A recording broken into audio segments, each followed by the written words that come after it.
Hello दोस्तों, आपका स्वागत है इजी टू लर्न, जहां हम सीखते हैं सीखने का आसान और बेहतरीन तरीका। तो आज हम सीखने वाले हैं मैथ का बहुत ही जबरदस्त और मजेदार टॉपिक, जिसका नाम है वर्गमूल। हमने पिछले वीडियो में देखा वर्ग के बारे में हम लोग भली भांति सीख लिए। 1 से 100 तक किसी भी संख्या का वर्ग हम लोग आसानी से निकाल पाएंगे। बस आपको 1 से 10 तक का वर्ग आपको याद रखना, और वो भी आप बहुत ही आसानी से याद रख सकते हैं, आसानी से याद कर सकते हैं। क्योंकि वर्ग है क्या, जब किसी भी संख्या को सेम संख्या से गुना करते हैं, यही तो है वर्ग। जैसे 5 का वर्ग देखिए, 5 का स्क्वायर, 5 गुना 5 बराबर 25। ये हो गया, आप स्क्वायर देख लिए। 25 क्या है, 5 का स्क्वायर है, तो इसका मूल क्या है, 5 है। अर्थात 25 किसके स्क्वायर से बना है, किसको गुना करने से बना है, 5 को। तो हम लोग बोल सकते हैं जो स्क्वायर आता है उसका मूल क्या है, उसका रूट क्या है, इसलिए बोलते हैं इसको स्क्वायर रूट। जैसे देखिए, वर्गमूल का साइन इस तरह से होता है। इस 25 का वर्गमूल निकालना है तो ये हो जाएगा 5 हो जाएगा, इसका वर्गमूल 5 होगा। अब आपको और एक उदाहरण लेता हूं, 49 अर्थात 49 का आपको वर्गमूल निकालना है। इसका 7 होगा, क्योंकि 7 गुना 7 इसी तो 49 बना है स्क्वायर। तो स्क्वायर रूट हमें ज्ञात करना है, अर्थात वर्ग का मूल।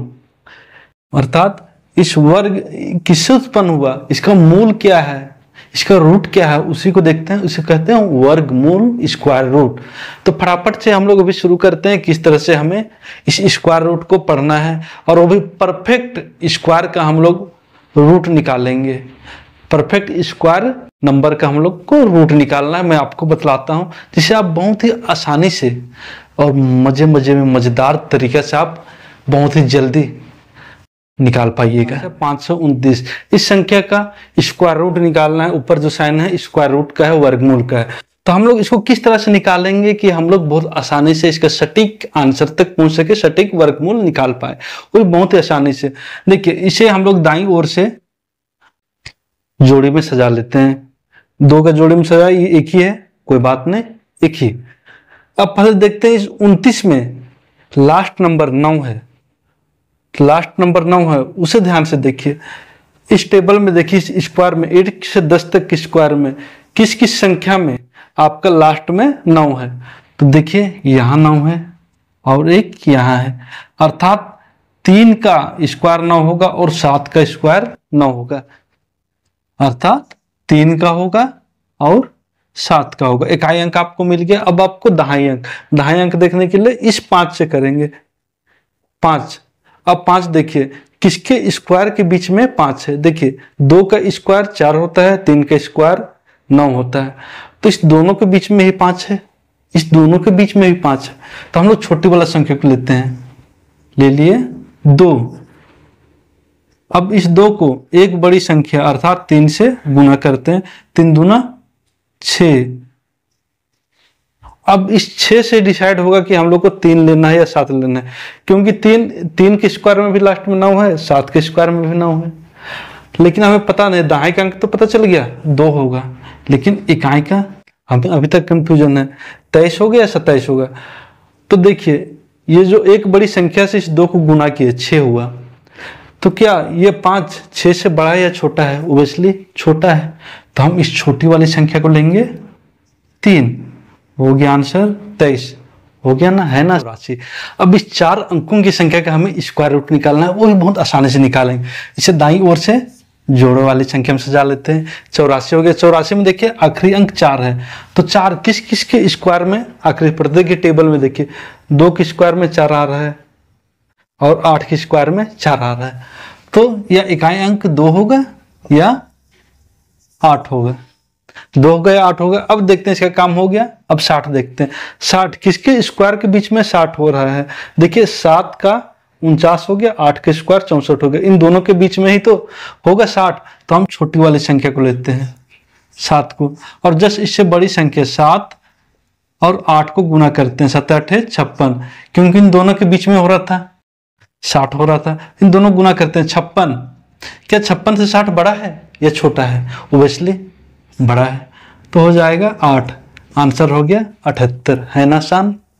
तो आपको मैं बतलाने वाला था, यहाँ देखिए 2 है तो ये दूसरा नंबर 8 हो गया, 2 का स्क्वायर में लास्ट में 4 है और 8 के स्क्वायर में लास्ट अंक 4 है। 1 के स्क्वायर में 1 है और 9 के स्क्वायर में 1 है, अर्थात आप कह सकते हैं 1 होगा तो यहाँ 9 होगा, यहाँ 3 होगा तो ये 7 होगा, ये 4 होगा तो ये 6 होगा। देखिए सबका जोड़ देखिए 10 हो रहा है ना। अब अगर आपने एक संख्या जान गया, दूसरा संख्या ऑटोमेटिक आप अपने से लिख सकते हैं। आपको मात्र 2 स्टेप करना है। इसको जोड़क संख्या में सजा लिया, फिर देखना है इसमें किस संख्या में इकाई अंक, किस स्क्वायर में इकाई अंक, फिर आपको देखना है कि ये किसके बीच में आ रही है। बस उन दोनों के बीच की संख्या को गुना कर देना है। अगर उससे बड़ी आ रही है नंबर, जैसे यहाँ गुना किए 7 और 8 को गुना किए हैं 56 आया, 56 से 60 बड़ी है तो बड़ी को लिए, अगर छोटी रहती तो छोटी संख्या को ले। 11,881 का आपको स्क्वायर रूट निकालना है। ये भी बहुत आसानी से निकाल लेंगे, सजा देते हैं। देखिए 2 अंक की संख्या इधर होगी। अब एक देखिए, एक किस किस की स्क्वायर में लास्ट संख्या 1 है, 1 में है तो और 9 में है। देख लीजिए 1 में भी है 9 में है। मैं आप को सिखाया 1 होगा तो यहाँ 9 होगा, क्योंकि दोनों का जोड़ा 10 होना है, दोनों का योग 10 होना है। अब 118 किनके बीच में है, 10 और 11 के स्क्वायर होता है 121, 10 और 11 के बीच में है, 10 और 11 के बीच में 118 होगा। छोटी संख्या लेंगे 10। अब इस 10 और 11 को, एक बड़ी संख्या को गुना कर देंगे तो हो जाएगा 110। 110 से 118 बड़ी है या छोटी है, बड़ी है 118, तो बड़ी संख्या लेंगे, आंसर हो जाएगा 109। आपने बहुत ही आसानी से सीख लिया। तो दोस्तों आज का वीडियो आपको कैसा लगा, पसंद आया तो लाइक कर दीजिएगा, अपने दोस्तों तक शेयर कर दीजिएगा, और हाँ चैनल में नए हैं तो सब्सक्राइब करना ना भूलिएगा। और आपके लिए आखिरी में 3 सवाल देके जा रहा हूँ, इसको आप जरूर सॉल्व कीजिए, प्रैक्टिस कीजिए आप, और इस स्क्वायर रूट निकालने में आप परफेक्ट हो जाइएगा। फिर मिलते हैं एक नई वीडियो के साथ, तब तक आप पढ़ते रहिए और आगे बढ़ते रहिए।